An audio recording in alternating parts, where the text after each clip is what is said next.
வணக்கம் நேர்களே. ஐரோப்பிய செய்திகளின் இரவு நேர செய்திகள். முதலில் தலைப்புச் செய்திகள். மத்திய கிழக்கில் பதற்றம். ஈரான் மீது தாக்குதல். பிரித்தானிய அரசாங்கத்தின் அவசர அறிவிப்பு. ஈரான் மீதான தாக்குதலை அடுத்து பிரான்ஸ் விடுத்துள்ள எச்சரிக்கை. மத்திய கிழக்கிற்கான சேவைகளை தற்காலிகமாக நிறுத்தும் பிரிட்டிஷ் ஏர்வேஸ். ரஷ்யா மீது தாக்குதல். உக்ரைனுக்கு அமெரிக்கா விடுத்துள்ள கடும் எச்சரிக்கை. புதிய யூரோ நாணயத்தாள்கள் அறிமுகம். ஐரோப்பிய மத்திய வங்கி விளக்கம். ஐரோப்பாவில் சட்டவிரோத குடியேற்றம். மக்களின் கணிப்பு தவறானது என ஆய்வு தகவல். பெல்ஜியம் நீதிமன்றம் அதிரடி. புதிய அகதிகள் சட்டத்திற்கு இடைக்கால தடை. வாகன நிறுத்துமிடங்களில் டாப் டு பே மோசடி. கடை வாடிக்கையாளர்களுக்கு பெரும் எச்சரிக்கை. இனி விரிவான செய்திகள். மத்திய கிழக்கில் பதற்றம். ஈரான் மீது தாக்குதல். பிரித்தானிய அரசாங்கத்தின் அவசர அறிவிப்பு. மத்திய கிழக்கில் நிலவும் பதற்ற சூழ்நிலையில் பிரித்தானிய பிரஜைகளின் பாதுகாப்பிற்கே தனது முன்னுரிமை என்றும் அதேவேளை தமது நலன்களை பாதுகாக்க தயாராக இருப்பதாகவும் பிரித்தானியா தெரிவித்துள்ளது. இன்று காலை ஈரானின் தெஹ்ரான் மற்றும் ஏனைய நகரங்கள் மீது அமெரிக்க மற்றும் இஸ்ரேலிய படைகள் தொடர்ச்சியான வான்வழி தாக்குதல்களை நடத்தின. இது ஒரு தற்காப்பு நடவடிக்கை என தெரிவித்த அவர்கள் ஈரான் மக்களை தற்போதைய ஆட்சிக்கு எதிராக கிளர்ந்தெழும்படி அழைப்பு விடுத்தனர். ஈரான் மீதான இந்த தாக்குதல்களில் பிரித்தானியா ஈடுபடவில்லை என்பதுடன் பிரதமர் கீர் ஸ்டார்மர் சனிக்கிழமை காலை அரசாங்கத்தின் அவசர கால கோப்ரா குழு கூட்டத்தை கூட்டி நிலைமைகளை ஆராய்ந்து வருகிறார். ஈரான் மீதான தாக்குதலை அடுத்து பிரான்ஸ் விடுத்துள்ள எச்சரிக்கை. மத்திய கிழக்கில் போர் பதற்றம் ஏற்பட்டுள்ள நிலையில் தமது பிரஜைகளை இஸ்ரேல், ஜெருசலம் ஆகிய பகுதிகளுக்கு செல்ல வேண்டாம் என பிரான்ஸ் அறிவுறுத்தியுள்ளது. ஈரானில் நிலவும் பாதுகாப்பு சூழ்நிலைகள் மற்றும் அதன் பிராந்திய விளைவுகள் காரணமாக இந்த எச்சரிக்கை விடுக்கப்பட்டுள்ளதாக பிரான்ஸ் வெளிநாட்டு அலுவல்கள் அமைச்சகம் வெளியிட்ட அறிவிப்பில் குறிப்பிடப்பட்டுள்ளது. பிராந்திய சூழ்நிலைகள் வேகமாக மாறக்கூடும் என்பதால் வான்வெளிகள் மூடப்பட வாய்ப்புள்ளதாகவும் விமான சேவைகள் பல நாட்களுக்கு ரத்து செய்யப்படவோ அல்லது ஒத்திவைக்கப்படவோ வாய்ப்புகள் இருப்பதாகவும் எச்சரிக்கப்பட்டுள்ளது.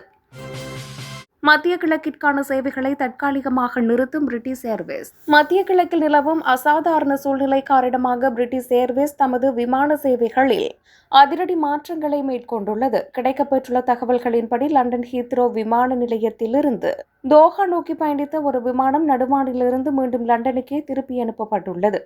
நாங்கள் தற்போதைய நிலையை தீவிரமாக கண்காணித்து வருகிறோம். இதன் அடிப்படையில் வரும் மார்ச் மாதம் 3ஆம் தேதி வரை டெல்-அவீவ் மற்றும் பஹ்ரைனுக்கான எமது விமான சேவைகளை ரத்து செய்ய தீர்மானித்துள்ளோம் என பிரிட்டிஷ் ஏர்வேஸ் ஊடக பேச்சாளர் தெரிவித்துள்ளார். ரஷ்ய எல்லைக்குள் உக்ரைன் நடத்திய சமீபத்திய ஆளில்லா விமான தாக்குதல்களை தொடர்ந்து அமெரிக்கா உக்ரைனுக்கு நேரடி எச்சரிக்கை விடுத்துள்ளது. ரஷ்யாவின் அணுசக்தி ஏவுகணைகளை முன்கூட்டியே கண்டறியும் ரேடார் மையங்களை உக்ரைன் இலக்கு வைத்தது அமெரிக்காவை அதிருப்தி அடைய செய்துள்ளது. இத்தகைய தாக்குதல்கள் போரை மேலும் தீவிரப்படுத்தி ரஷ்யாவுக்கும் நேட்டோ நாடுகளுக்கும் இடையே நேரடி மோதலை உருவாக்கும் என அமெரிக்கா அஞ்சுகிறது. உக்ரைனின் இந்த தற்காப்பு நடவடிக்கைகள் சர்வதேச அணுசக்தி நிலைத்தன்மைக்கு அச்சுறுத்தலாக அமையக்கூடும் என வாஷிங்டன் அதிகாரிகள் சுட்டிக்காட்டியுள்ளனர். வழங்கப்பட்ட ஆயுதங்களை ரஷ்யாவின் ஆழமான பகுதிகளுக்குள் பயன்படுத்த வேண்டாம் என்ற நிபந்தனையை மீறக்கூடாது என வெள்ளை மாளிகை வலியுறுத்தியுள்ளது. இந்த எச்சரிக்கையானது உக்ரைன் போரில் மேற்கத்திய நாடுகளின் ஆதரவு மற்றும் போர் வியூகத்தில் ஏற்பட்டுள்ள ஒரு முக்கிய மாற்றமாக பார்க்கப்படுகிறது. புதிய யூரோ நாணயத்தாள்கள் அறிமுகம். ஐரோப்பிய மத்திய வங்கி விளக்கம்.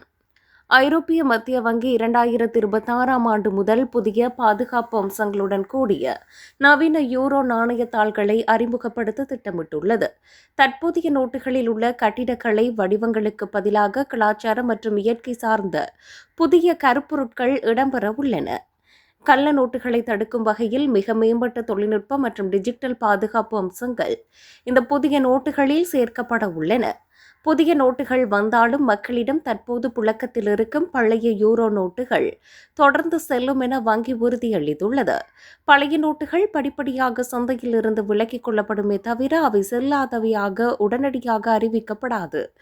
ஐரோப்பிய நாடுகளின் ஒற்றுமையை வலுப்படுத்தும் நோக்கில் இந்த மாற்றம் செய்யப்படுவதாக வங்கி அதிகாரிகள் தெரிவித்துள்ளனர்.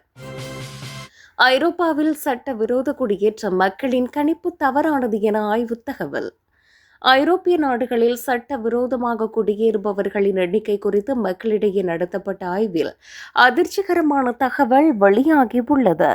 பெரும்பாலான ஐரோப்பியர்கள் தங்கள் நாட்டில் உள்ள சட்டவிரோத குடியேறிகளின் எண்ணிக்கையை உண்மை நிலையை விட மிக அதிகமாக கண்டித்துள்ளனர்.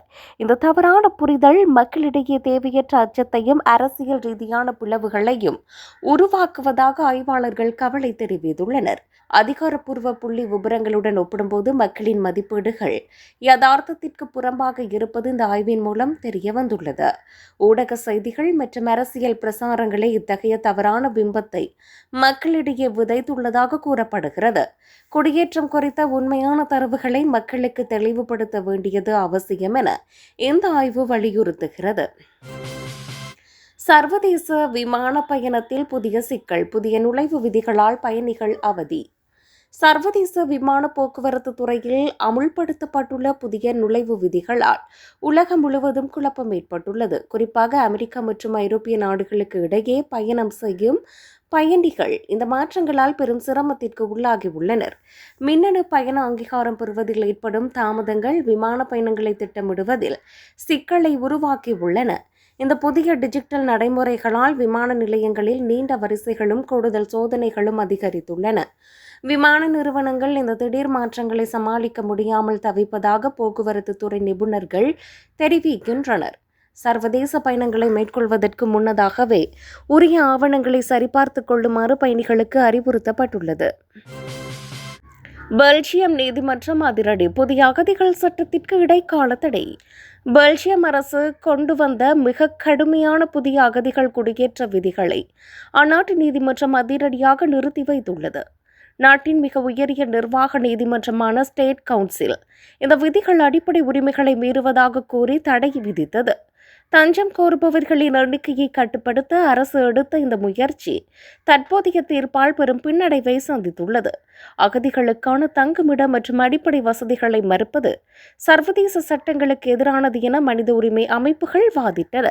இந்த சட்டத்தின் மூலம் குடியேற்ற கொள்கையை மிக தீவிரமாக மாற்ற முயன்ற பெல்ஜிய அரசுக்கு இது ஒரு பெரிய முட்டுக்கட்டையாக கருதப்படுகிறது. நீதிமன்றத்தின் இந்த உத்தரவை தொடர்ந்து தஞ்சம் கோருபவர்களுக்கு தேவையான உதவிகளை தொடர வேண்டிய கட்டாயத்தில் அரசு உள்ளது.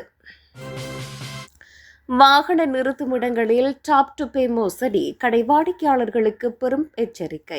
பிரிட்டனில் உள்ள சூப்பர் மார்க்கெட் வாகன நிறுத்துமிடங்களில் கான்டாக்ட்லெஸ் கார்டு மூலம் பணம் செலுத்தும் வாடிக்கையாளர்களை குறிவைத்து புதிய மோசடி அரங்கேறி வருகிறது. வாகன நிறுத்துமிட கட்டணத்தை செலுத்த வரிசையில் காத்திருக்கும் போது மர்ம நபர்கள் டாப் டு பே கருவிகளுடன் வாடிக்கையாளர்களுக்கு தெரியாமல் அருகில் நெருங்குகின்றனர். வாடிக்கையாளரின் பையிலோ அல்லது பாக்கெட்டிலோ இருக்கும் வங்கி அட்டைகளை ஸ்கேன் செய்து அவர்களுக்கு தெரியாமலேயே பணத்தை திருடுவதாக முறைப்பாடுகள் எழுந்துள்ளன. குறிப்பாக பரபரப்பான நேரங்களில் கூட்ட நெரிசலை பயன்படுத்தி பல 100 பவுண்டுகள் வரை மிக எளிதாக திருடப்படுவதாக பாதுகாப்பு நிபுணர்கள் எச்சரித்துள்ளனர். இந்த மோசடியை தவிர்க்க வாடிக்கையாளர்கள் தங்கள் வங்கி அட்டைகளை உறைகளில் வைத்து பாதுகாக்குமாறு அறிவுறுத்தப்படுகிறார்கள். கடைகளுக்குள் சென்று திரும்பும்போது அறிமுகமில்லாத நபர்கள் மிக நெருக்கமாக வருவதை தவிர்க்குமாறும் வங்கி பரிவர்த்தனைகளை உடனுக்குடன் சரிபார்க்குமாறும் காவல்துறை எச்சரித்துள்ளது.